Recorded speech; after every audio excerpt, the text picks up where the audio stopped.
Alright, welcome back to Robert Trace Cars by Triple B. We are in the shop again. We got a customer's car delivered 2 days ago.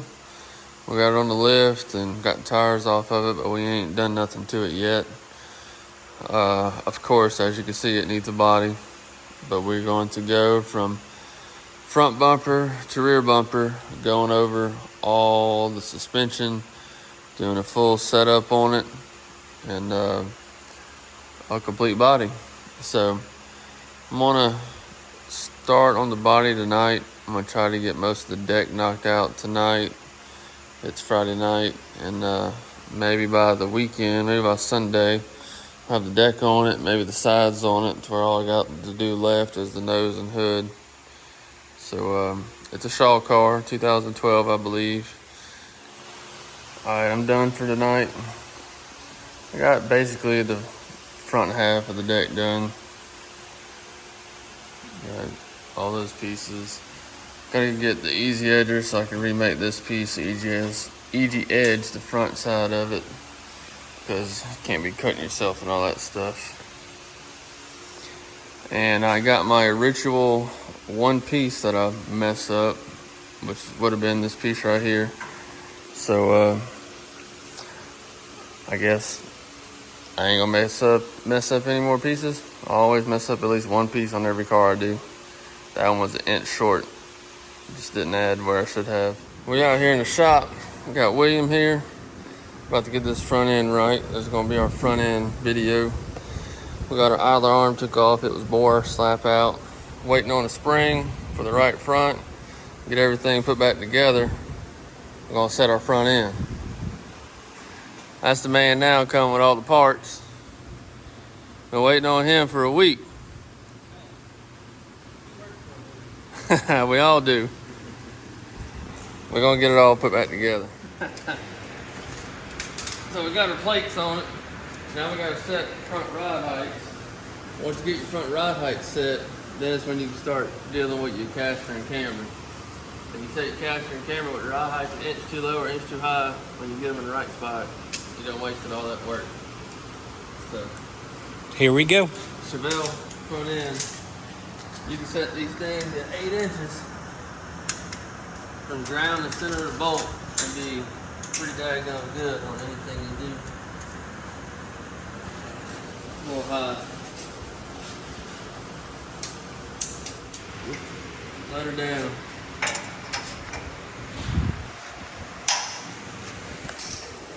Other way. About to loosen the nut. There you go. There we go.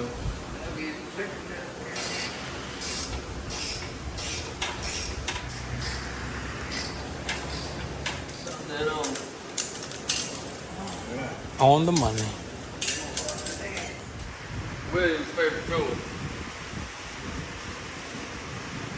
That made a world of difference. Why does he like that tool so much? Just read it.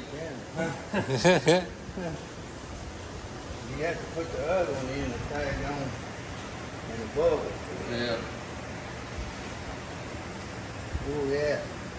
About 6.35 degrees. That's close, man. That's really close. So, one thing I figured out with these, I don't know if it's 100% the right way. It's the way I was told by a guy that wins a lot. That's all that matters. He wins a lot. Right? So these 3-piece spindles, they don't have a machine flat surface like the Pintos. Right. The Pintos, you go to hit that on that flat surface and it tells you, you know, your camber, your caster, whatever one it is. And so these, you actually go by the flat surface right here on the top of the spindle.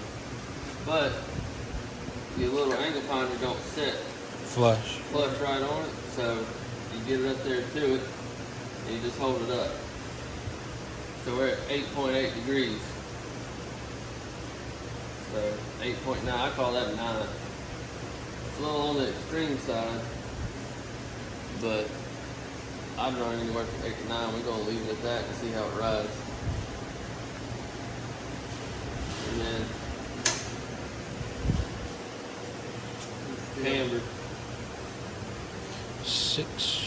3.25.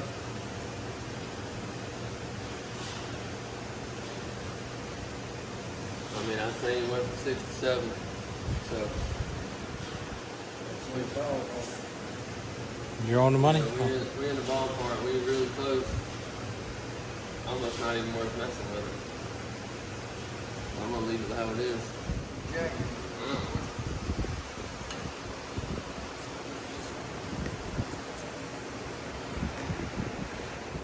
That 1.5, might have to adjust on that one a little.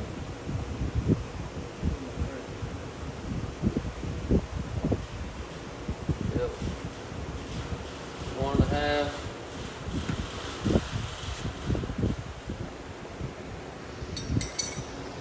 About 3.5. About 3.2.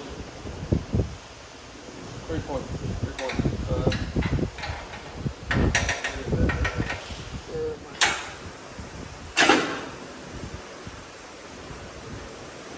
Man, damn, you froze up. I told you she's been riding for a while.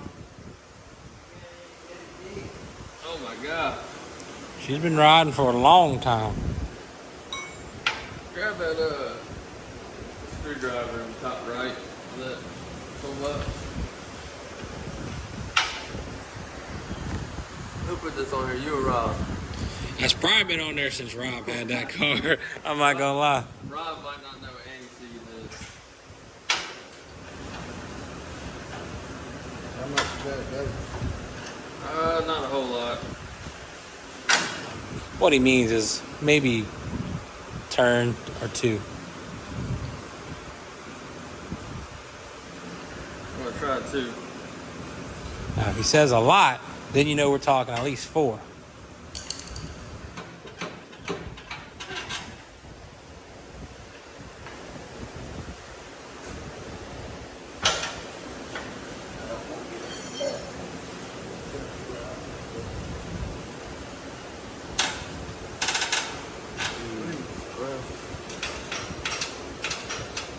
I ain't moving.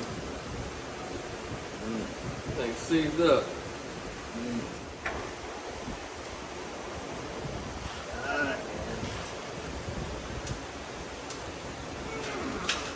It ain't moving. It's twisted on the thing. That thing's stuck. Something right at 4 degrees.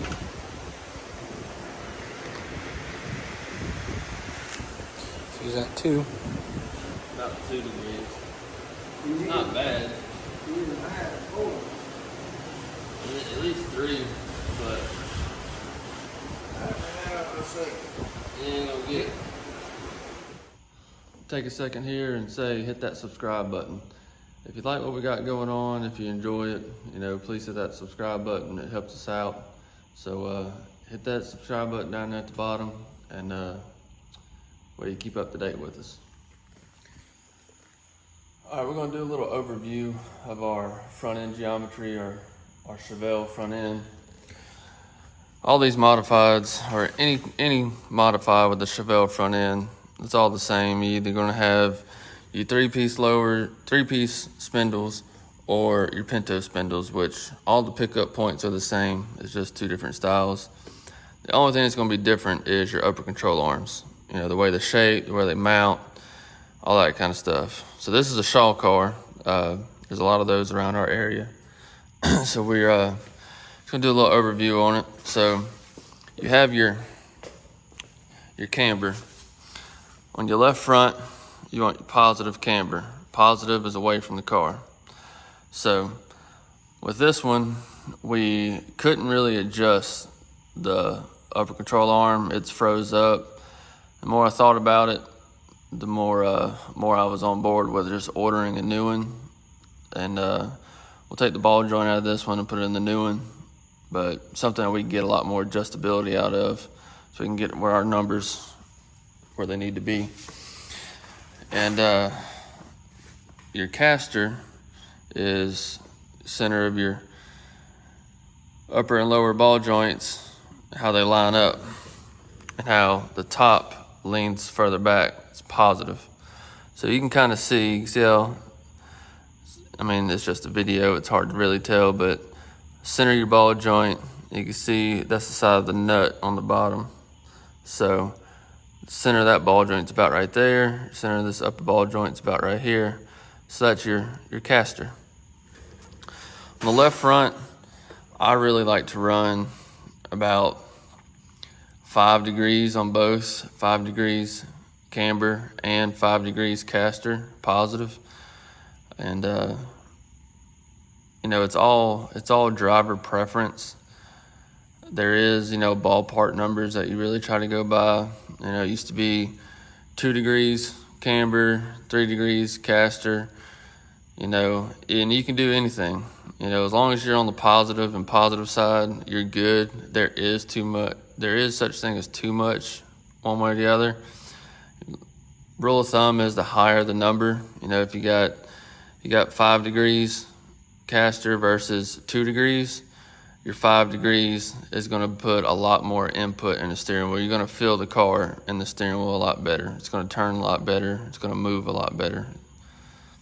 I've also learned with the camber on the left front, the more camber you put in on the left front corner, it'll help the car turn into the corner better, but have you having like more of a freer feeling on apex, to where a lot more steering wheel input, you'll feel it a lot better. You can steer into the corner good, but when you roll to the apex, it'll make the car a little bit looser. The right front's hanging a lot.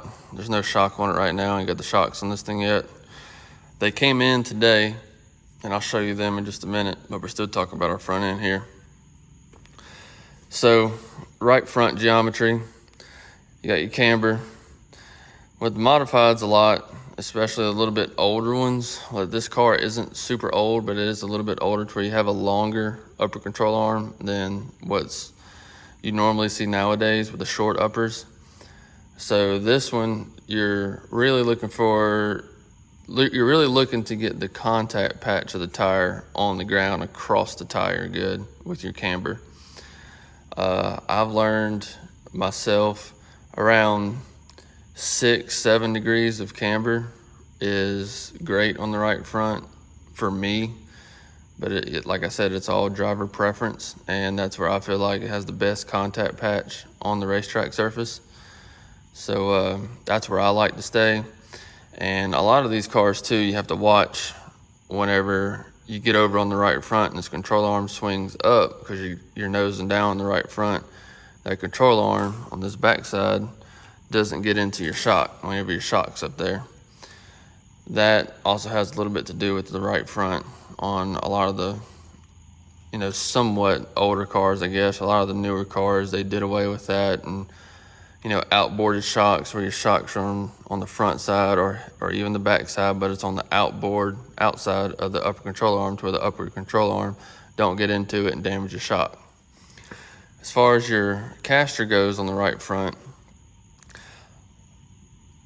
you used to, back in the day, or I say back in the day, just a few years ago, about 5-6 degrees was plenty. And there's a bunch of people that still run that. A bunch of people still win with that. But I like a lot more front end positive race car. So I like to bump that number up. So we lean back in our positive caster. I like to run, anywhere from 8 to 9 degrees. It seems like a lot, but it's all driver preference. That's what I like. I like to be able to, whenever I turn to the right, or if I have to turn underneath the car, you can feel it. It's very front end positive race cars. That's what I like, to where when you turn the wheel to the right or to the left, the car cuts and turns. You don't turn to the right and you're still sliding around or nothing like that. All right, so right front, you want 6 degrees of negative leaning into the car camber, and I like to run 8 or 9 degrees of caster in the right front, positive caster, top towards the rear of the car. Your toe, everybody knows how to check your toe. You either got toe plates or some plates that you bolt on the hubs to check your toe. I always found that a 1/4 to 3/8 of toe is great on these cars. You can go to a 1/2 inch. quarter to 3/8 a toe for your 3/8 mile, half-mile tracks, 1/2 inch a toe for your shorter tracks. That's always helped me out, and that's always what I've done. Whether it's right or wrong, that's what I've done. Here is our Penske shocks that we got in. Our right rear has already got a coilover kit on it, and our Swift spring is our left front shock. Got these done by Black Flag Shock Service. He's here local in South Mississippi, up in Saucier, not far from us. And these are really nice pieces. I run these on my modified beginning of this year and won a race or two with them. Took them off and got him up there and run him on his dyno. There's our gas pressure for the left front. Just to make sure everything was good to go, nothing was wrong with them. You know, just got to be safe with that kind of stuff. And I don't know if you're interested in a good set of Penske's, aluminum or steel body, modified late model sprint cars, street stock. He can do, you know, any kind of car, and he can work on a lot of other shocks. He's done some Fox shocks for me, some Integras, some AFCOs.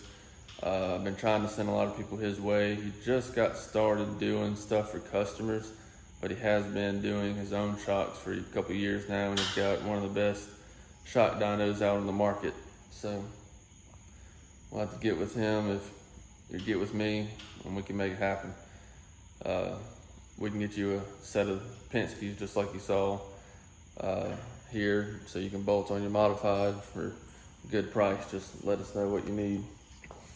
But I'm gonna get back to work on this body. We gotta get the body done. So like, comment, subscribe. We're getting close to that 1,000 subscriber mark, so help us out, hit that subscribe button.